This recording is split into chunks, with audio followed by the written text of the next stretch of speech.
యేసుక్రీస్తు నామములో అందరికీ వందనాలు తెలియజేస్తూ ఉన్నాం. మరి మనము ఈ ఉపవాస ప్రార్థనలో దేవుని యొక్క వాక్యాన్ని మనము ధ్యానిస్తూ ఉన్నాము ప్రతిరోజు కూడా. మరి మన యొక్క ఈ 40 దినాల ఉపవాస ప్రార్థనలో మన ముఖ్య అంశము యేసుక్రీస్తు ప్రభువారు చేసినటువంటి అద్భుతాల గురించి మనము ధ్యానిస్తూ ఉన్నాము. 34 అద్భుతాలు. మరి ఈ 34 అద్భుతాల గురించి మనము నెమరు వేసుకుంటూ ఉన్నాము. ఆ దినాలలో తండ్రైన దేవుడు ఎలాంటి అద్భుతాలు చేశారో ఈ దినాలలో కూడా మన జీవితాల్లో అలాంటి అద్భుతాలు చేయుటకు శక్తి కలిగిన వాడు, సమర్థవంతుడైనటువంటి దేవుడు అని మనము ధ్యానించుకున్నాం. హెబ్రీయులకు రాసినటువంటి పత్రికలో 13:8 ఆయన నిన్న నేడు ఏకరీతిగా ఉన్న దేవుడు అని మనము గత రాత్రికాల సమయంలో మనము నెమరు వేసుకుంటూ వచ్చాం. కాబట్టి దేవుడు అద్భుతకరుడు, ఆశ్చర్య కార్యాలు చేసేటువంటి దేవుడు. మరి యేసుక్రీస్తు ప్రభువారు భూమి మీద ఉన్నటువంటి దినాలలో ఆయన చేసినటువంటి 34 అద్భుతాలను మనం ధ్యానించుకుంటూ ఉన్నాము. ఈ 34 అద్భుతాలలో మొట్టమొదటి అద్భుతాన్ని నేను మీకు తెలియచేస్తూ ఉన్నాను. ప్రభువారు చేసినటువంటి మొదటి అద్భుతాన్ని మనము ధ్యానించిపోతూ ఉన్నాం ఈ ఉదయకాల సమయంలో. మరి మొదటి దినాన్న మనము కొన్ని దినాలు మనము చక్కగా పడిపోయినటువంటి గెరారు అనుభవం నుంచి మనం పైకి లేవాలి అని నేర్చుకున్నాము. జారిపోయిన అనుభవం నుంచి పైకి లేచిన మనల్ని శుద్ధి చేసుకోవాలి. మనము శుద్ధ స్నానము అనేది, మనకి స్నానం అనేది అవసరము అని, అది కన్నీటి స్నానము అని, మరి వాక్య ధ్యాన స్నానము అని, పరిశుద్ధాత్మ అభిషేక స్నానము గురించి, రక్తము చేత కడగబడుట అనే స్నానమును గురించి, శ్రమలు అనే స్నానముల గురించి, మహిమ అనేటువంటి స్నానము గురించి మనము నేర్చుకుంటూ వచ్చాము. ఆ విధంగా స్నానం ద్వారా శుద్ధి చేయబడిన మనము దేవుని యొక్క అద్భుతాలను మనము ధ్యానిస్తూ ఉన్నప్పుడు మన జీవితంలో కూడా ప్రభువారు ఏం చేస్తారని చెప్పాను, ఖచ్చితంగా అద్భుతాలు చేస్తారు. సో ప్రభువారు భూమి మీద చేసినటువంటి మొట్టమొదటి అద్భుతాన్ని మనం గమనించినట్లయితే కానానులోని పెండ్లి విందులో జరిగినటువంటి ఒక అద్భుతాన్ని మొదటగా మనం చూస్తూ ఉంటాం. ఇది ప్రభువారు చేసిన మొట్టమొదటి అద్భుతం. నేను ఆ తర్వాత నుంచి వరుసగా చెప్పుకుంటూ వస్తాను. మత్తయి సువార్తలో ఇది ఫస్ట్ అద్భుతంగా మనం ధ్యానిస్తూ ఉన్నాము. యోహాను సువార్త 2వ అధ్యాయంలో మనం గమనించినట్లయితే 1వ వచనము నుంచి మనము కొన్ని వచనాన్ని చదువుకుందాం. చక్కగా చదవగలిగిన వారు త్వరపడి చక్కగా చదివి దేవుని నామాన్ని మహిమపరచాలి. యోహాను సువార్త 2వ అధ్యాయం 1 నుంచి 11 వచనాల వరకు మనం చదువుకోవడానికి ప్రయత్నం చేద్దాం.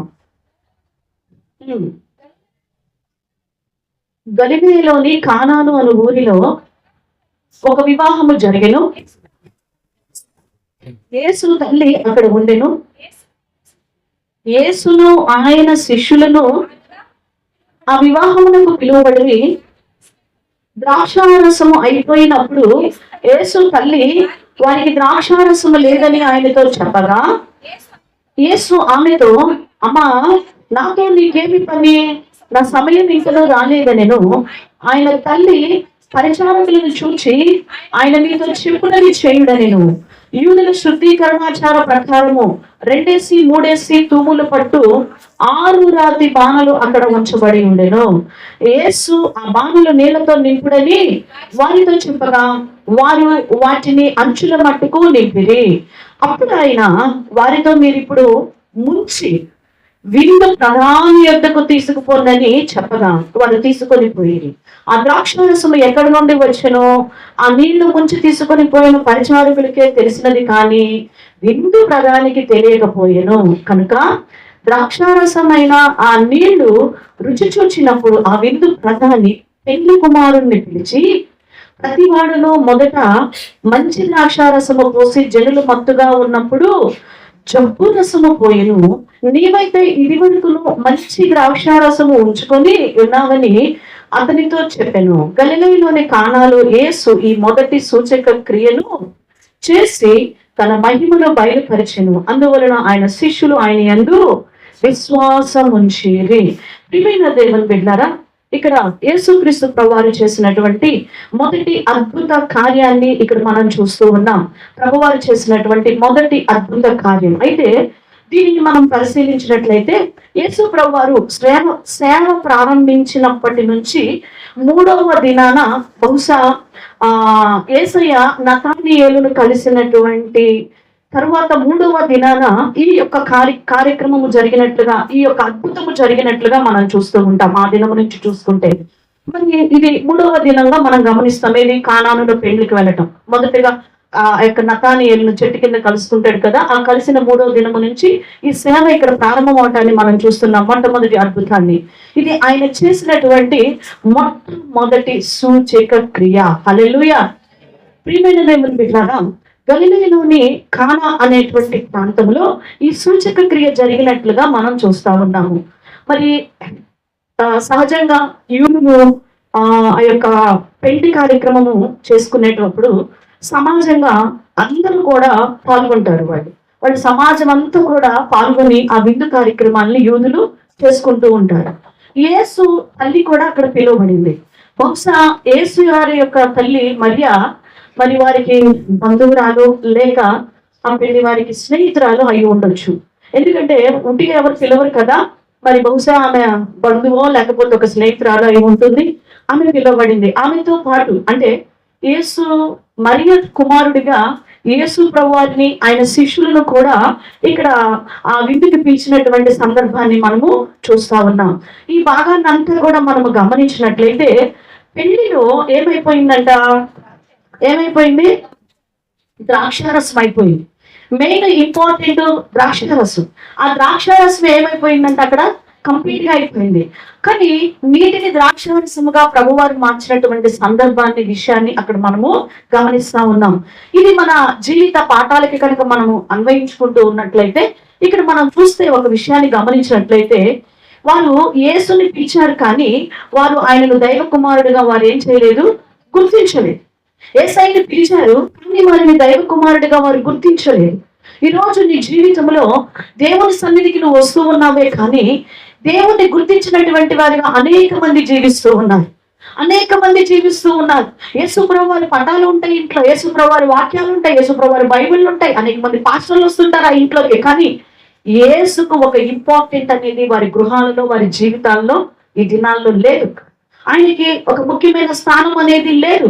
ఈ భాగాన్ని మనం పరిశీలించితే ఇది గలిలయలోని కానా అనేటువంటి ఒక చిన్న గ్రామం అంట. ఇది ఏంటది? ఒక చిన్న గ్రామం, ఎవరికీ తెలియనటువంటి గ్రామము ఈ కానాను అనేటువంటి చిన్న గ్రామం. కేవలం యేసుక్రీస్తు ప్రభువారు ఆ యొక్క పెండ్లికి విందుకు వెళ్ళటం వల్లే ఇది బాగా ఫేమస్ అయినటువంటి పేరుగా మనం చూస్తూ ఉంటాం. లేకపోతే గలిలయలో ఉన్నటువంటి ఒక చిన్న ఊరిని అంత ఇంపార్టెంట్ ఎవరు ఇవ్వరు. ఇప్పుడు బహుశా మన ఈ యొక్క ప్రకాశం డిస్ట్రిక్ట్ కదా ఇది. ఈ ప్రకాశం డిస్ట్రిక్ట్ లో ఒంగోలు అంటే అందరికీ తెలుస్తుంది. తెల్లవాడు గ్రామం అంటే ఇంపార్టెంట్ ఉంటుందా? అదొక చిన్న పల్లెటూరు, ఒక చిన్న పల్లెటూరు. అక్కడ ఉన్నటువంటి చిన్న చిన్న ఊర్లు చెప్తారు. దొడ్డవరం అంటే అది ఒక చిన్న ఊరు, పెద్ద గుర్తింపు ఉండదు. అదే ఒక ముఖ్యమంత్రి వెళ్ళి అక్కడ ఆ స్థలంలో ఇంకేదైనా ఒక కార్యం చేశారనుకోండి, దొడ్డవరం అనగానే ఫలానా అని వెంటనే ఏమొస్తుంటది, దానికి పేరు వస్తుంటది. అలానే యేసుక్రీస్తు ప్రభువారిని బట్టి ఆ కానాను అనేటువంటి ప్రాంతము డెవలప్ అవటాన్ని, లేక ఆ పేరు ప్రసిద్ధి చెందటాన్ని మనం చూస్తున్నాం. ఈ రోజు నీ జీవితంలో, నా జీవితంలో కూడా యేసుక్రీస్తు ప్రభువారు లేకపోతే నీ బ్రతుకు, నా బ్రతుకు సున్నా. చిన్నపిల్లలు సండే స్కూల్ పాట పాడతారు. హీరోవా నువ్వు జీరోవా? యేసును నీవు నమ్మావా? యేసుని నమ్మితే హీరోవి, యేసుని నమ్మకపోతే జీరోనైంది మన బ్రతుకులు జీరోనే. ఎక్కడ నా జీవితం, ఎక్కడ నా బ్రతుకు, ఎక్కడ గుంటూరు, ఎక్కడ కొరటిపాడు, ఎక్కడ ఆ కొరటిపాడులో ఒక చిన్న పాకా ఇల్లు, ఆ పాకా ఇంట్లో ఒక తాగుబోతు తండ్రి, ఎప్పుడు ఏడుస్తూ ఉండే ఒక తల్లి, విగ్రహాలను చేసుకుంటూ ఉండే తల్లి, ఆ గుళ్ళకి ఈ గుళ్ళకి పరిగెత్తుతూ ఉండే తల్లి, లోకాసులతో నిండినటువంటి నేను, ఎక్కడ నా జీవితం, ఎక్కడి నుంచి దేవుడు ఎక్కడికి తీసుకొని వచ్చి ఎట్లాంటి స్థలముల్లో నిలవపెట్టి ప్రభువారు గుర్తింపిస్తున్నారు. దేవునికి మహిమ కలుగును గాక. హల్లెలూయా. యేసు మన జీవితంలో ఉన్నప్పుడు మనం గుర్తించబడుతూ ఉన్నాము. అయితే ఇక్కడ మనం చూసినట్లయితే ద్రాక్షారసం అక్కడ అయిపోయింది. వారు మరియకు చెప్పారు. ఆమె పెళ్లి పెద్దగా బాధ్యతలు చూస్తూ ఉండవచ్చు. ఎందుకంటే పని వాళ్ళు వచ్చి ఎవరికి చెప్తూ ఉన్నారు ద్రాక్షారసం అయిపోయిందని? మరియమ్మకి చెప్తున్నారు. ఎందుకు చెప్పాలి ఆమెకి ఎందుకు చెప్పాలి? అసలు ఆమెదా అది పెళ్లి కాదు కదా. అంటే బహుశా ఆమె అక్కడ ఒక ప్రాధాన్యత కలిగినటువంటి స్త్రీగా మనం చూస్తూ ఉన్నాం. ఆ పెళ్లి వారు మరియకు ఒక ప్రాధాన్యత ఇచ్చినట్లుగా మనం చూస్తూ ఉన్నాం. ఒక ప్రాధాన్యత ఇవ్వకపోతే పెళ్లికి వెళ్ళిన వాళ్ళం ఎవరం కూడా మనం పెత్తనం చేయడానికి ఇష్టపడం. వెళ్ళి సైలెంట్ గా కూర్చుంటాం అంతే. ఎవరు కూడా మనకి పెత్తనం ఇవ్వకపోతే వెళ్ళిపోయి చక్కగా కూర్చుంటాం అంతే. మన మధ్య ఒక ఫంక్షన్ జరిగింది మా బంధువులు, వెళ్ళిపోయి సైలెంట్ కూర్చున్నాం. అదే బంధువులు పిలిచి నువ్వు అలా చెయ్యాలి అది చెయ్యాలి అనగానే మొత్తం చేస్తూ ఉన్నాం. అంటే మనల్ని పిలిచి మనకు ఒక బాధ్యత మీద అప్పగిస్తే మనం ఏం చేస్తాం, దాన్ని చేస్తాం. అలానే ఇక్కడ బహుశా మరియకు కూడా ఒక బాధ్యతని అప్పగించారేమో. వీరందరూ కూడా మరియ కుమారుడిగా యేసు ప్రభువాన్ని గుర్తిస్తూ ఉన్నారే కానీ, ఆహ్వానించారు కానీ ఆయనను సరైన రీతిలో వారు గుర్తు పెట్టుకోలేదు. ఈరోజు యేసు ప్రభువారు అంటే కొంతమంది జీవితాల్లో కొంతవరకే యేసు ప్రభువారి వారి జీవితాలు ఒక ముఖ్యమైన స్థానం అంటూ యేసు ప్రభువారికి ఉండదు. ఆదివారం వస్తే మొదటి స్థానం అనేది ఎవరికి ఇస్తుంటారు? చాలా మంది డబ్బుకి ఇచ్చేవాళ్ళు కొంతమంది ఉన్నారు, కొంతమంది ఉద్యోగానికి ఇచ్చేటువంటి వాళ్ళు ఉన్నారు, కొంతమంది బంధువులకి ఇచ్చేవాళ్ళు ఉన్నారు, కొంతమంది తిండికి ఇచ్చేటువంటి వాళ్ళు ఉన్నారు. యేసు ప్రభువారికి లాస్ట్, మిగిలితే వెళ్తారు లేకపోతే లేదు, కుదిరితే వెళ్తారు లేకపోతే లేదు. అంటే ఆయన స్థానం ఎక్కడున్నదో గమనించండి. ప్రియమైన దేవుని బిడ్డలారా, మరి ఇక్కడ మనం చూసినట్లయితే యేసు తల్లి ద్రాక్షారసము అయిపోయిన సంగతి ఎవరితో వచ్చి చెప్తున్నామే? ఆమె వచ్చి ఎవరితో చెప్తుందంటే మనం చదువుకున్నాం, యేసయ్యతో చెప్పడాన్ని మనం చూస్తూ ఉన్నాం. యేసయ్యతో చెప్తుంది. ఈ భాగాన్ని కనుక మనం పరిశీలిస్తే ఇక్కడ ద్రాక్షారసం అయిపోయినప్పుడు యేసు ప్రభువారు వాళ్ళందరికీ గుర్తొచ్చినట్టుగా చూస్తున్నాం. ఈవెన్ మరియ గారికి కూడా, మరియ తల్లి కూడా ఎవరి దగ్గరికి వెళ్ళమని చెప్పిందంటే యేసు ప్రభువారి దగ్గరికి వెళ్ళమని చెప్పింది. అంటే అంతకు ముందంతా అసలు ప్రభువారు వచ్చారని, నా బిడ్డ వచ్చారు, ఎక్కడ కూర్చున్నాడు ఏంటి అనేది అక్కడ చూస్తాం, మనకు కనిపించదు. పెళ్లికి పిలిచిన వాళ్ళు కూడా పలానా వాళ్ళు వచ్చారు, వాళ్ళు కూర్చోబెట్టా, వాళ్ళ అబ్బాయి కూడా వచ్చారు కదా, ఎక్కడ ఉన్నాడు అనేది చూడం. ఎప్పుడు గుర్తొచ్చాడు అంటే ద్రాక్షారసము అయిపోయినప్పుడు గుర్తొచ్చాడు యేసు ప్రభువారు. చాలా మంది మన జీవితాల్లో అన్ని ఉన్నప్పుడు దేవుడు గుర్తురాడు. నీకు బలం ఉన్నప్పుడు, ఆరోగ్యం ఉన్నప్పుడు, నీ దగ్గర డబ్బు ఉన్నప్పుడు, నీ దగ్గర జ్ఞానం ఉన్నప్పుడు, నీ దగ్గర ఉద్యోగం ఉన్నప్పుడు, నీ దగ్గర తెలివితేటలు ఉన్నప్పుడు నీ జీవితంలో దేవుడు గుర్తురాడు. ప్రియమైన దేవుడు బిడ్డలారా, చాలా మంది దేవుణ్ణి గుర్తించట్లేదు. వారి జీవితంలో అన్ని కోల్పోయిన తర్వాత దేవుడా అంటారు. చాలా మంది ముసలోళ్ళు వస్తూ ఉంటుంటారు ప్రార్థనకి. ఎవరి ప్రాయంలో మరి వాళ్ళంతా ఏం చేశారు? దేవునికి ఏ స్థానం ఇచ్చారు? ఎలాగ గుర్తెరిగారు?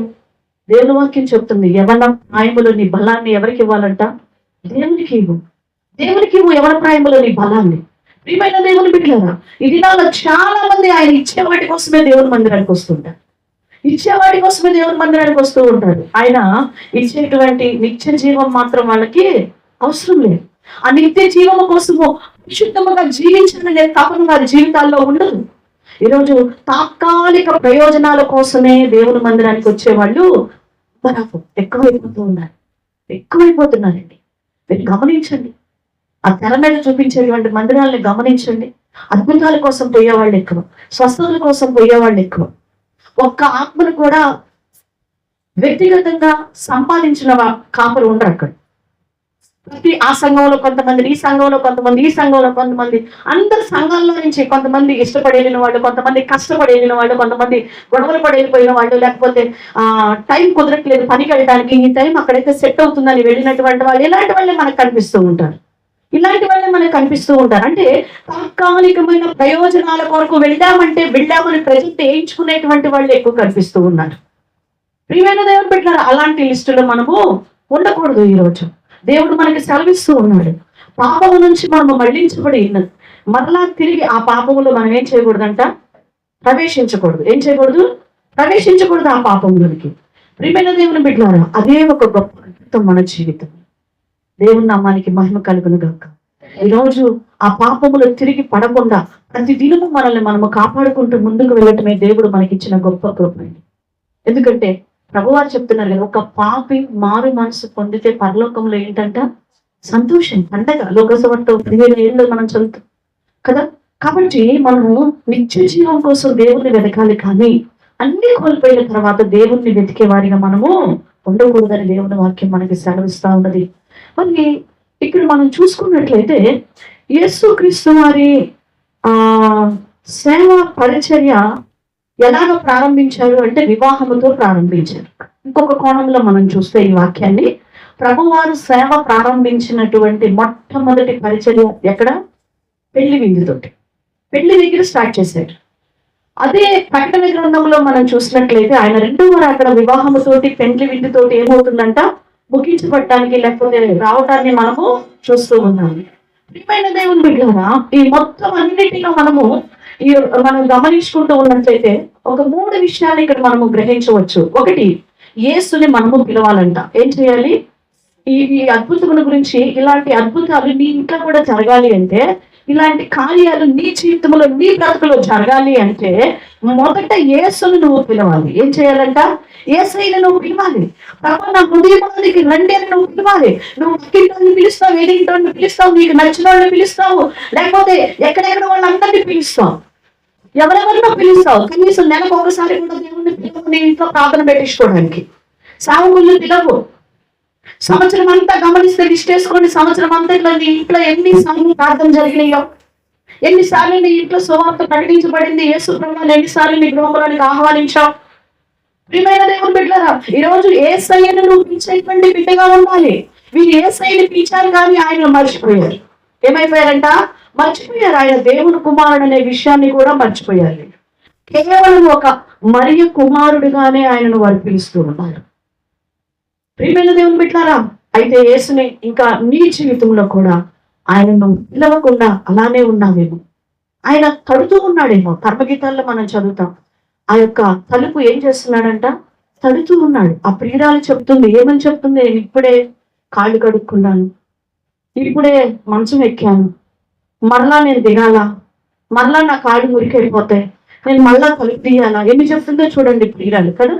కర్మగీతాల్లో మనం చదువుతూ ఉంటాం. ప్రియుడైన యేసుక్రీస్తు ప్రభువు తలుపు కొడుతున్నారు. ఆయన రాత్రికి మంచుకి తడిచిపోయిందంట తల. ఆయన తడుతూ ఉన్నాడు, నీ హృదయం అనేటువంటి తలుపు. కానీ నువ్వు పిలవట్లా. యేసయ్యా నా హృదయంలోనికి రండి అని నువ్వు పిలవట్లా. ఆయన పిలవకుండా ఎలా వస్తాడు నీ దగ్గరికి? పిలిస్తేనే. పెళ్లి వారు యేసు ప్రభువారిని ఏం చేశారంట? పిలిచారు. ఈ ఉపవాస ప్రార్థనలో దేవుని సన్నిధిలో మొదట నువ్వు నేర్చుకోవాల్సింది, నీ జీవితంలోనికి, నీ ఇంటిలోనికి ప్రభువుని నువ్వు పిలువు. దేవుని సువార్త ప్రకటించేటువంటి విషయంలో వెనకంజ వేయబాక. దేవుణ్ణి పిలవటం నువ్వు నేర్చుకునే హృదయంలోనికి. ఎవరెవరినో ఆహ్వానిస్తావు నీ జీవితంలోనికి. ఎట్లాంటి వాళ్ళు దరిద్రపూర్ణంతా ఆహ్వానిస్తావు. ఏ క్యారెక్టర్ లేని వాళ్ళని కూడా ఆహ్వానిస్తూ ఉంటాం నీ కుటుంబంలోనికి, నీ జీవితంలోనికి. ప్రభువుని మాత్రం పక్కన పెట్టేస్తూ ఉంటాం. పరిశీలన చేసుకోవాలి మనం. ఇంకొక విషయాన్ని ఇక్కడ మనం గమనించినట్లయితే, రెండవదిగా ఒకటి యేసును నువ్వు పిలవాలి. రెండవదిగా మన సమస్యను యేసయ్యకు మనం అప్పగించాలంటే. ఎవరికి అప్పగించాలి? యేసయ్యకు అప్పగించాలి. నీ సమస్య ఏంటో అది గుర్తించి ఆ సమస్యను ఎవరికి అప్పగించాలి? యేసయ్యకు అప్పగించాలి. వాస్తవంగా పాలస్తీనాలో విందు 7 రోజులు జరుగుతుంది. ఎన్ని రోజులు జరిగింది? 7 days జరుగుతుంది. అక్కడ కణాల్లో 7 రోజులు విందు జరిగింది. ద్రాక్ష రసము ఇవ్వకపోవటం అనేది వారు భయంకరమైనటువంటి అవమానంగా వారు భావిస్తారు. ఇప్పుడు మనం ఎందుకు వెళ్ళాం అనుకోండి, భోజనాలు అయిపోయినాయి అన్నారు అనుకోండి, మనకి ఎలా ఉంటుంది? ఇప్పుడు కష్టపడి మేము అందరం చీరాలు వచ్చాము, ఫంక్షన్కి పిలిస్తే భోజనాలు అయిపోయినాయి అంటే మాకు ఎలా ఉంటుంది? అంటే వెయిట్ చేయండి, అది ఇచ్చేస్తున్నాం అని చెప్తూ ఉంటుంటారు. లేదా అసలు అయిపోయింది పదండి అనో లేదో అంటారు. అప్పుడు ఎంత బాధ వేస్తుంది మనకి. అదొక అవమానకరంగా ఫీల్ అయిపోతాం కదా. ఏం పిలిచారు కదా, వస్తామని తెలుసు కదా, ఒక అవమానకరంగా మనం ఫీల్ అయిపోతూ ఉంటాం. అలానే పాలస్తీనాలో ద్రాక్షారసము అవిపోవటం కూడా ఉండకుండా ఆ యొక్క కంప్లీట్ గా అయిపోవటం అనేది కూడా ఒక అవమానంగా వాళ్ళు పరిగణిస్తారండి. ద్రాక్షారసం అవడం అనేది ఏది జరగకూడదో అదే అక్కడ ఏమైపోయింది? జరిగిపోయింది. అదే జరిగినై ఉంది. కొద్దిసేపట్లో అదే జరిగినై ఉంది. ద్రాక్షారసము అయిపోతుంది. అది అయిపోయిన తర్వాత నెక్స్ట్ జరిగేటువంటి స్టెప్ ఏంటి అంటే, అక్కడ ఆ పెండ్లి యజమానులకి ఏం జరగబోతుంది? అవమానం. వారిని భయంకరంగా యూదుల సమాజం అంతా కూడా వారిని అవమానించబోతూ ఉన్నారు. జాగ్రత్త. ఈరోజు నీ జీవితంలో కూడా అలాంటి పరిస్థితులను ఎదుర్కొంటూ ఉన్నావేమో. అవమానకరమైనటువంటి పరిస్థితులు, ఆర్థిక పరిస్థితులు, కొన్ని ఇబ్బందులను కూడా భరిస్తూ ఉన్నావేమో. అయితే అవమానమును, తిరస్కారం ఉంది, ఆ యొక్క ముందు పొంచి ఉన్నట్టుగా చూస్తూ ఉన్నటువంటి వారి జీవితంలో ఒక అద్భుతాన్ని చూస్తూ ఉన్నారు. ఈరోజు నీ జీవితంలో కూడా, నా జీవితంలో కూడా అలాంటి సమస్యలు పొంచి ఉన్నాయేమో. మరియ సమస్యను ఎరిగి ఎక్కడికైనా వెళ్ళి తీసుకురండి అని వారితోటి చెప్పారు. వాళ్ళు వచ్చి అడిగితే పనివాళ్ళు ద్రాక్షారసం విన్నారి వాళ్ళ కొట్టింది అక్కడ త్వరగా తీసుకురండి అండి, త్వరగా తీసుకురండి. చాలాసార్లు ఒకళ్ళిద్దరికి అయిపోతే మనం వెంటనే వాళ్ళు బాధపడకూడదని మనకి చెప్పగానే వెంటనే ఏం చేస్తారంటే ఇప్పుడు ఆన్లైన్ ఆర్డర్ పెట్టేస్తున్నాం, వెంటనే పెట్టేస్తూ ఉంటాం. లేదంటే కొంచెం చురువుగా ఉన్న స్త్రీలు కనుక మనకి పక్కన ఉంటే టక్కున వెళ్ళిపోయి మీద పెట్టేసేయండి అంటారు. కొంచెం ఇంత ఉండగానే పెట్టేయండి చాలు వేస్తుంటారు. అలానే మరి కూడా ఇంకొక మార్గాన్ని ఎంచుకోలేదు.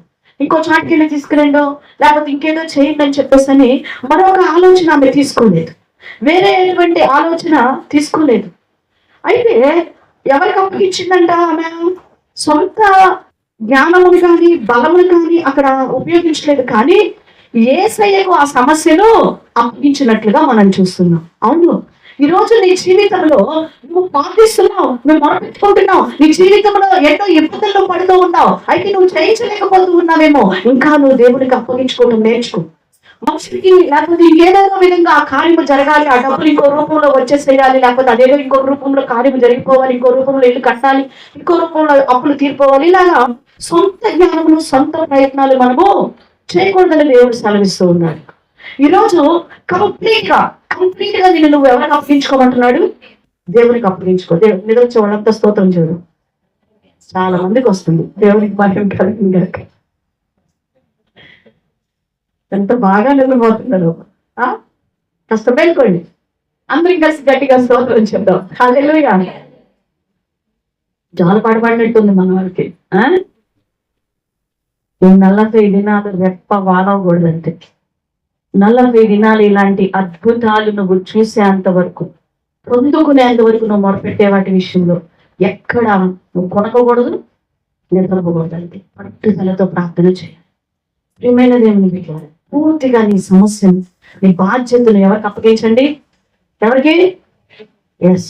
చాలా మంది ఎవరి పిల్లలు ఏం చేస్తుంటారంటే కంప్లీట్ గా అమ్మ మీద నాన్న మీద పడేస్తారు. నా తెలియదు వేరేసుకో, నా తెలియదు అంటూ ఉంటారు. కొన్ని పనులు లేకపోతే కొన్ని బాధ్యతలు, కొన్ని సమస్యలు వచ్చినప్పుడు లేదు, నువ్వు భరించాలి, నువ్వు మొరపెట్టాలి దేవుడి దగ్గర, దేవునికి అప్పగించుకోవాలి. ఈ రోజు ప్రియమైన దేవుని పిల్లల కీర్తనకారుడు అంటారు 22:10, మా జీవితానికి చాలినటువంటి దేవుడు నీవే అంటున్నాడు. నీ జీవితానికి చాలిన దేవుడు ఆయనే. నీ సమస్యకు పరిష్కారము చూపగలిగిన వాడు కూడా ఆయనే. కాబట్టి నీ సమస్యను ఎవరికి అప్పగించుకో? దేవునికి అప్పగించుకో. ఒకటి, యేసు ప్రభువుని నీ జీవితంలోనికి ఆహ్వానించు. 2, నీ సమస్యను యేసయ్యకి అప్పగించేసుకో. నీ సమస్యను యేసయ్యకి అప్పగించుకో. 3, ఇక్కడ మనం ఒక విషయాన్ని చూస్తున్నాం. యేసు కొరకు ఎదురు చూస్తూ ఆయనకు మనము విధేయత చూపాలి అని ఈ విషయం తెలియజేస్తూ ఉంది. ఎప్పుడైతే మరియ యేసుప్రభు వారు ఏం చెప్పిందో, యేసుప్రభు వారు అన్నారమ్మా, నాతో నీకేమి పని, నా సమయం ఇంకా రాలేదు అన్నారు. అనగానే దేవేంద్ర పెద్ద పనిచేస్తే పెద్ద బడాయిపోతున్నాడు, నేనేనట్ట చూసుకునేది, ఎవరు లేరా మీరు ఇంకోసారి అని అనలా అనే వాళ్ళని పిలిచి ఏం చెప్తుందంట, ఆయన నీతో చెప్పింది అంటే కనిపెట్టండి, ఆయన ఏం చెప్తాడో అది చెయ్యండి అనిందండి. ఆయన చెయ్యండి అంటే ఆ పని వాళ్ళు కూడా ఎంత నిజండి, వారి విశ్వాసానికి హ్యాట్స్ ఆఫ్ అండి. అంత విశ్వాసం. బహుశా మరి అక్కడ నుంచొని వెయిట్ చేస్తా ఉన్నా కూడా మరి అంతసేపు వెయిట్ చేయగలిగేదో ఏమో నాకు తెలియదు, కానీ ఆ పని వాళ్ళు యేసు ప్రభువు వారు సమాధానము చెప్పేంత వరకు ఏం చేస్తున్నారు, అక్కడ కనిపెడుతూ ఉన్నారు. ఎప్పుడు చూస్తూ ఉన్నాం అంతే, ఇంకేం మాట మాట్లాడట్లేదు. ఆయన అంటున్నాడు, నా సమయం ఇంకా రాలేదు అని చెప్తూ ఉన్నాడు. ఆమెమో ఆయన మీతో చెప్పింది చేయండి. మరి ఈరోజు నిజంగా దేవుడు నీ జీవితంలో మాట్లాడేంత వరకు నువ్వు కనిపెడుతూ ఉన్నావా? ప్రభువు నీకు సమాధానం ఇచ్చేంత వరకు ఓపికతో నువ్వు కనిపెడుతూ ఉన్నావా? కొంతమందికి ఈ ఓపిక నశించిపోద్ది, కనిపెట్టలేరు. మన దేవుడు తగిన సమయములో మనల్ని హెచ్చించే దేవుడు. తగిన సమయంలో కార్యము చేసే దేవుడు మన దేవుడు. హల్లెలూయా. ఆయన మనతో చెప్పేంత వరకు మనం ఏం చేయాలంట? ఎదురు చూస్తూ ఉండాలంటే. యెహోవా వలనే మనకి కార్యం, అంతే, ఆయన వలనే మనకి కార్యము జరుగుతుంది. హన్నాకి బిడ్డలు పొందక ముందు ఎప్పుడు కూడా ఎలాగో ఉందంట, హన్న దుఃఖంతో ఉంది. దుఃఖముతో ఉంది హన్న కదా, పిల్లలు లేనప్పుడు. ఎప్పుడైతే మందిరానికి వెళ్ళిందో దేవుని సేవకుడైన ఏలీ ప్రవక్త నీకు త్వరలో ఒక బిడ్డ పుడతాడు అనగానే అప్పటి నుంచి ఆమె ఏం మానిందంట? దుఃఖముఖురాలై ఉండుట మానేను అని మనం చూస్తాం. అంటే ఏడవటం ఆపేసింది. అప్పటి నుండి చక్కగా వెళ్ళిపోయి పుష్టిగా తింటుంది, చక్కగా తింటుంది, ఏడవటం ఆపేసింది, ఏడవటం ఆపేసింది. అంటే దీని అర్థం ఏంటి? ఆమె ఆయన మాటను నమ్మింది. ఖచ్చితంగా దేవుడు కార్యము చేస్తాడు అని విశ్వాసం ఉంచింది. ఆమె విశ్వాసం ఉంచిన నాటి నుండి దుఃఖాన్ని విడిచిపెట్టినట్లుగా మనం చూస్తూ ఉన్నాం. నువ్వు నమ్మట్లా దేవుని మాట, నమ్మవానికి సమస్తము సాధ్యం అంటున్నాడు దేవుడు. నువ్వు నమ్ము. నువ్వు దేవుడికి అప్పగించుకున్నావు కదా నీ సమస్యని, నీ యొక్క వివాహాన్ని, నీ ఉద్యోగాన్ని, నీ వ్యక్తిగత జీవితాన్ని, నీ రక్షణను, సంఘాన్ని, సంఘ సమస్యలను మనం ఎవరికి అప్పగించుకున్నాం? దేవుడికి అప్పగించుకున్నాం. ఖచ్చితంగా ఆయన ఒక దినాన మన జీవితాల్లో కార్యము చేస్తాడు. నువ్వు చేయాల్సింది విశ్వసించి ఆయన దగ్గర మొరపెట్టడం. కాబట్టి సమస్యను ఆయనకు అప్పగించిన తర్వాత నీవు నేను దిగులు పడవలసిన అవసరము లేదు అంటున్నాడు. వాస్తవంగా అక్కడ యేసుప్రభు వారికి ఒక మాట చెప్తాడు. అక్కడ ఉన్నటువంటి 6 రాతి బాణలు ఉంటాయి, ఖాళీ బాణలు. ఆ బాణలని నీళ్లతో నింపమని చెప్తాడు. అసలు ఆ బాణలు ఎందుకు పెడతారు అక్కడ? అసలు ఆ 6 బాణలు ఎందుకు పెట్టారు అని మనం చూస్తే, యూదుల శుద్ధీకరణ నిమిత్తము, అంటే ఆ విందుకు వచ్చినటువంటి యూదులు శుద్ధి చేసుకుంటారు. వచ్చినటువంటి వారు ఆ కాళ్ళు చేతులు శుద్ధి చేసుకొని శుభ్రము చేసుకొని లోపలికి వెళ్తారు. అందుకోసమని ఆ బాణలు, రాతి బాణలను అక్కడ ఏం చేస్తారు? వాళ్ళు వాటర్ పెట్టి పెడతారు, వారు శుద్ధి చేసుకోవటానికి పెడతారు. అలాంటి ఆచారము ఆ యూదులలో ఆ యొక్క విందు దగ్గర జరగటాన్ని మనం చూస్తూ ఉన్నాం. అందు నిమిత్తము అక్కడ 6 రాతి బాణలు పెట్టి ఉంచారు. అర్థమవుతుందండి? రాతి బాణలు అక్కడ ఎందుకున్నాయి అర్థమైందా? 6 రాతి బాణలు ఎందుకు పెట్టారు అక్కడ? వారు శుద్ధి చేసుకోవటానికి, వారు కడుక్కోవటానికి పెట్టినట్లుగా చూస్తున్నాం. అయితే యేసుప్రభు వారు వాటిని నీటితో నింపమని చెప్తూ ఉన్నాడు. ఎంతవరకు నింపమన్నాడు? అంచుల వరకు. అంటే నిండా నింపండి అనగానే ఈ పని వాళ్ళు వెళ్ళిపోయారు. శిష్యులు కూడా కాదండి, వాళ్ళు పని చేసుకునేటువంటి కూలికి వచ్చినటువంటి పని వాళ్ళు. బాగా గమనించండి ఈ విషయాలు. వెళ్ళిపోయి కంప్లీట్ గా అంచుల వరకు ఏం చేసేసారంట? నింపేసినట్లుగా మనం చూస్తున్నాం. ఇక్కడ వారి యొక్క విశ్వాసము చాలా అద్భుతంగా ఇక్కడ మనకు కనిపిస్తా ఉంది. ఇక్కడ అసలు వండర్ ఏంటి అంటే వీరి యొక్క విశ్వాసం. ఈ విందులో జరిగినటువంటి అసలు గొప్ప వండర్ ఏంటంటే, అద్భుతం అనేది పక్కన పెట్టుకుంటే ఆ పని వారి యొక్క విశ్వాసమే గొప్ప అద్భుతం అండి. యేసుప్రభు వారు చెప్పినప్పుడు వారు ఏమాత్రము సంబంధము లేనటువంటి విషయాన్ని యేసుక్రీస్తు ప్రభు అక్కడ చెప్తున్నారు. ద్రాక్షారసం అయిపోయిందని వీళ్ళు చెప్పారు, ప్రభువారేమో రాతి బాణంలో నీళ్లు పోయండి అని చెప్తున్నారు. దానికి దీనికి ఏమన్నా పొంతనుందా? ఏమైనా సంబంధం ఉన్నదా? లేదు. అక్కడ అయిపోయింది ద్రాక్షారసం, ప్రభువారు నింపమంటుంది నీళ్లు. ఈరోజు నీ జీవితంలో కూడా ఒకదానికి ఒకటి సంబంధం లేకుండా జరుగుతూ ఉన్నాయేమో. ఒక విషయం కొరకు నువ్వు ప్రార్థన చేస్తుంటే ఇంకొకటి ఎదురొస్తుందేమో, దాని కొరకు నువ్వు మొదలుపెట్టేదో ఇంకొక సమస్య నీ జీవితంలోనికి ఎదురొస్తా ఉన్నదేమో, ఒక ఉద్యోగం కోసం ఎదురు చూస్తుంటే ఉన్నది కూడా పోయే స్థితిలోకి వెళ్ళిపోతున్నదేమో. ప్రియమైన దేవుని బిడ్డ, ఒకవేళ ఒకదానికి ఒకటి సంబంధం లేకుండా నీ జీవితంలో నువ్వు కొట్టబడుతూ ఉన్నావేమో. కానీ వాళ్ళు చేశారంట అదే విశ్వాసం, అదే విశ్వాసం. పొంతన లేనిది విషయాన్ని ఎవరు చెప్తున్నారు అక్కడ? ఎవరి మాట? గట్టి చెప్పాలి. యేసు ప్రభు వారి మాట. ఆ మాటకు వారు విలువ ఇచ్చారు. హల్లెలూయా. ఎంత విశ్వాసం అంటే అంచుల వరకు నింపేశారు. దేవుడు నీకు నాకు కూడా మరి గొప్ప కార్యాలు చేయగలిగినటువంటి దేవుడు. సంబంధం లేకుండా ఉండవచ్చు, అయితే దేవుడు చెప్పింది మనం చేస్తే మన జీవితంలో కూడా ఒక గొప్ప అద్భుతం జరుగుతుంది. కొన్నిసార్లు మన పరిస్థితులకి సేవకులు మనకి ఇచ్చే సలహాలకి సంబంధం ఉండదు.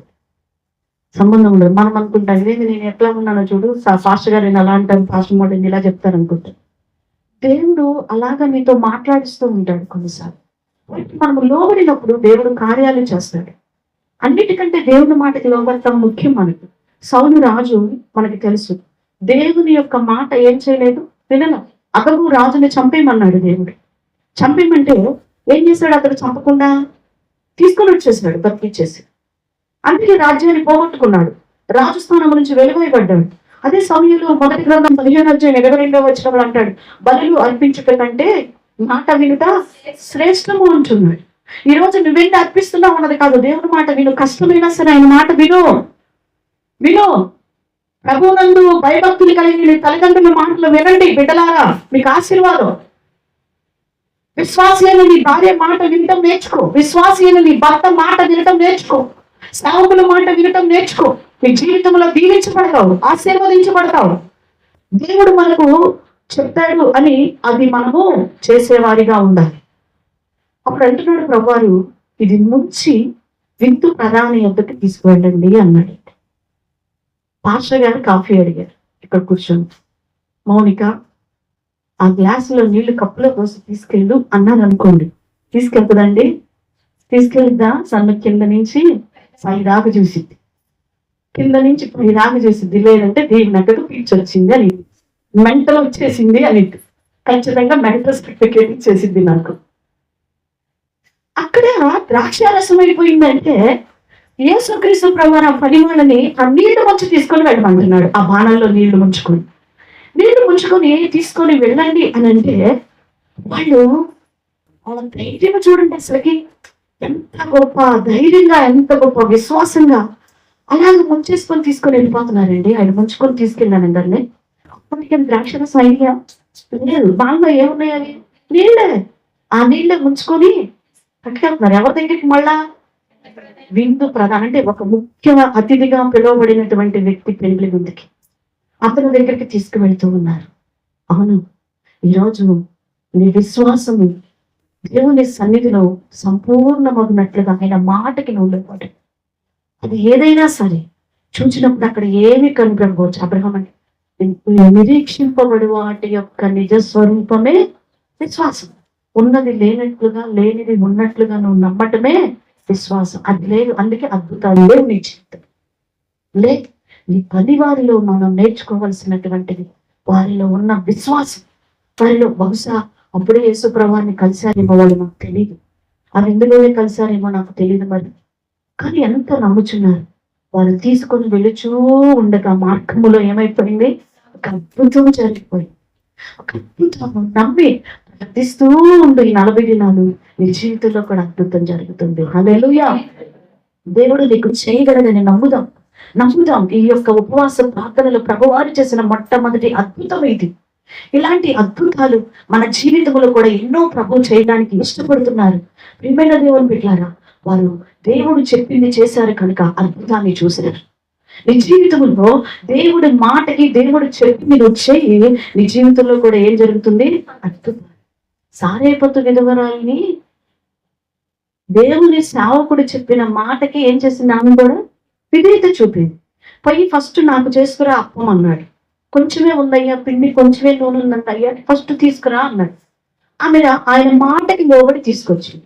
కరువు దినములన్నిటితో ఏమైందంట? ఆమె పోషింపబడినట్లుగా మనం చూస్తూ, సంతృప్తిగా భుజించినట్లుగా మనం చూస్తూ ఉన్నాం.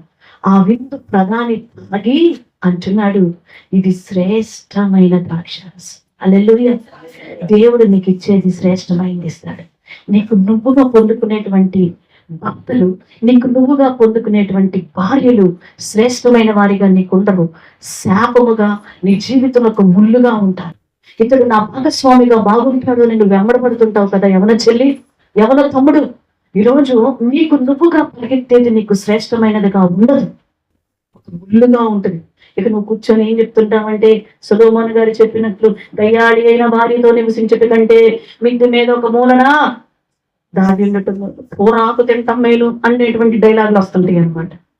కారణం ఏంటి? శ్రేష్టమైన దేవుడు ఇచ్చేటువంటి నీ పక్కటి ముక్కలను నువ్వు విడిచి నువ్వు పరిగెత్తుతున్నావు. నీకు తోచిన దాని వెనకమాల పరిగెత్తుతావు. ఒక రోజు కన్ను ఒకదాని వెనకమాల పరిగెత్తుతే ఇంకొక కన్ను ఇంకొక వెనకమాల పరిగెత్తుతావు.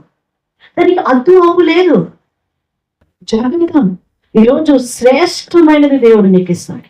నీ బిడ్డల విషయంలో శ్రేష్టమైనటువంటి ఆశీర్వాదాన్ని దేవుడు ఇస్తాడు. తల్లి, తండ్రి అన్యాయమైనటువంటి సంపాదన సంపాదించి నీ బిడ్డలకి ఇస్తే అది శాపమే. ఎవరో కన్నీరు కార్చి కార్చి కార్చి ఆ ఏడుపు, నీ సంపాదన వెనకమాల కొంతమంది ఏడుపు ఉండేమో, దొంగిలించిన సొమ్ము తెస్తున్నావేమో, లంచములతో కూడిన సొమ్ము తెస్తూ ఉన్నావేమో. జాగ్రత్త. ప్రియమైన దేవుని బిడ్డలారా, ఈ రోజు నీ జీవితంలో శ్రేష్టమైన ఆశీర్వాదాన్ని దేవుడికి ఇవ్వడానికి ఇష్టపడుతున్నాడు. దేవుడు ఇవ్వడానికి యేసు చేతిలో నీ సమస్యను పెట్టి నువ్వు నిరీక్షిస్తూ ఉంటే నీ జీవితంలో, నా జీవితంలో శ్రేష్టమైనటువంటి సమాధానాన్ని మనం కూడా పొందుకుంటాం. అద్భుతమైన ముగింపును దేవుడు ఇక్కడ మనకు చూపిస్తూ ఉంది. కాబట్టి మనం చేయవలసింది 3 విషయాలు. యేసుని మన హృదయంలోనికి ఇవ్వాలి. 2, మన సమస్యను ఆయనకు అప్పగించాలి. 3, ఆయన ఇచ్చే సమాధానం కొరకు ఎదురు చూడాలి. ఆయన మాటకు విధేయత చూపు. అంతే. ప్రియమైన దేవుని బిడ్డలారా, ఈ 3 చేసినప్పుడు మన సమస్యకు అద్భుతమైన సమాధానం, పరిష్కారము దేవుడు మనకి అనుగ్రహిస్తున్నాడు. ఈరోజు అక్కడ వాస్తవంగా అవమానములకు గురి కావలసినటువంటి విందు బహుశా పెళ్ళోళ్ళు ఏమై ఉండేవాళ్ళు, తన్నుకొని ఉండేవాళ్ళు. పెళ్లి కొడుకు తరపుళ్ళు, పెళ్లి కూతురు తరపుళ్ళు, అది పెళ్లి కుమారుడు ఇల్లు అనుకుంటున్నా. ఎందుకంటే ఆ విందు బాగుందని, ద్రాక్షరసం బాగుందని ఎవరిని పిలిచాడు? ఆ పదాన్ని పెళ్లి కుమారుడిని పిలిచి చెప్తున్నాడు. కొన్ని శ్రేష్టమైంది పోసావు, ఫస్ట్ ఏమో అట్లా పోసావు, అది అని అంటున్నాడు. అంటే అది పెళ్లి కొడుకు ఇల్లు. అక్కడికి వచ్చిన వాళ్ళు ఆల్మోస్ట్ పెళ్లి కూతురికి సంబంధించిన వాళ్ళు, బంధువులు అందరూ వచ్చి ఉంటారు. ఇప్పుడు పెళ్లి కొడుకు తరపుళ్ళు, పెళ్లి కూతురు తరపుళ్ళు ఏమైపోతా ఉండొచ్చు? పట్టుకోవలసిన పరిస్థితి. ఆ విందులో ఎలాంటి సంతోషము లేకుండా ఉండవలసిన సిచ్యువేషన్ లో దేవుడు ఆనందముతో ఆ విందుని ఏం చేశాడు? నింపినట్లుగా, ఆ యొక్క కానాను యొక్క పెండ్లి విందును ఆశీర్వదించినట్లుగా, సంతోషముతో సమాధానముతో నింపినట్లుగా, శ్రేష్టమైన అద్భుతమైన ద్రాక్షారసముతో నింపబడినట్లుగా దేవుడు నీ కుటుంబమును కూడా శ్రేష్టమైన ఆశీర్వాదములతో నింపునుగాక. ఆమేన్. దేవుని బిడ్డలారా, ప్రభువు చేసిన అద్భుతాలు మామూలు అద్భుతాలు కాదండి. అవి మామూలు అద్భుతాలు కాదు. నువ్వు చేయి చూద్దాం. వట్టి నీళ్ళని ఏమి ఉపయోగించకుండా నువ్వు చేయి. ఎక్కడ నీ విశ్వాసం? నీ సమస్య కూడా నీళ్ళ వంటిదే, నీ సమస్య వట్టి కొండ వంటిదే. కానీ అద్భుతము చేయగలిగిన దేవుడు, నీ జీవితంలో, నా జీవితంలో ఇటువంటి కార్యాలను చేయగలిగిన సమర్థవంతుడైన దేవుడు. అందుకే విడువక దేవుణ్ణి ఏం చేద్దాము? గట్టిగా పట్టుకొని ప్రార్థన చేద్దాం. నా జీవితంలో అద్భుతము చేయండి ప్రభా అని ప్రభువు నీ జీవితంలో కార్యము చేసేంత వరకు కూడా దేవుడు నిన్ను విడిచిపెట్టద్దు. ప్రియ సంగమా, దేవుని సన్నిధిలో మొరపెట్టు. ఇది ప్రభువారు చేసినటువంటి మొదటి అద్భుతం. నేను మీకు చెప్పాను, అద్భుతముల గురించి ధ్యానిస్తూ ఉన్నప్పుడు నేను ఒక మాట చెప్పాను. కీర్తనల గ్రంథంలో ఒక మాట మనం చదువుకుందాం. చదవండి. 78వ అధ్యాయం 4వ వచనం. కీర్తనల గ్రంథం 78:4. యెహోవా స్తోత్రార్హ క్రియలను, ఆయన బలమును, ఆయన చేసిన ఆశ్చర్య కార్యములను దాచకుండా వాటిని వారి పిల్లలకు వారి దేవుడు చేసిన కార్యాల అద్భుతాలు చెప్పారంట పాత నిబంధన భక్తులందరూ. మరి నువ్వు కూడా ప్రభువారి అద్భుతాలను ఏం చెయ్యి? నీ పిల్లలకి ప్రకటించు. నీకు తెలిసిన వారికి ప్రకటించు. ఆయన అద్భుత కరుడని ప్రకటించు. ఆయనకున్న పేరుల్లో ఒక పేరు అద్భుత. నీకు అసాధ్యమే. నువ్వు నమ్మేంత వరకు, విశ్వసించేంత వరకు నీకు అసాధ్యం. నువ్వు నమ్ముతావు చూడు, ఈ పనివారిలాగా విశ్వసిస్తావు చూడు, అప్పుడు నీ జీవితంలో ఏం కలుగుతుంది? అద్భుతం. నీరును మోసుకొని వెళుతున్న వారి జీవితాల్లో అద్భుతమైన ద్రాక్షారసం, శ్రేష్టమైన ద్రాక్షారసాన్ని వారు పొందుకున్నారు. ఈరోజు అలాంటి గొప్ప ఆశీర్వాద ఫలము నేను పొందుకుందాము. ఈ అద్భుతాలు అనేకులకు మనము ప్రకటించినప్పుడు మన జీవితంలో ఇంకా గొప్ప అద్భుత కార్యాలను మనము చూడగలుగుతామని దేవుని యొక్క వాక్యం మనకు సెలవిస్తా ఉంది. ఈ అద్భుత కార్యము దేవుడు మన జీవితాల్లో, మన కుటుంబాల్లో విశ్వసించిన ప్రతి వారి జీవితంలో దేవుడు నెరవేర్చి కాపాడును కాక. ఆమేన్. మోకరించండి, ప్రార్థన చేసుకుందాం.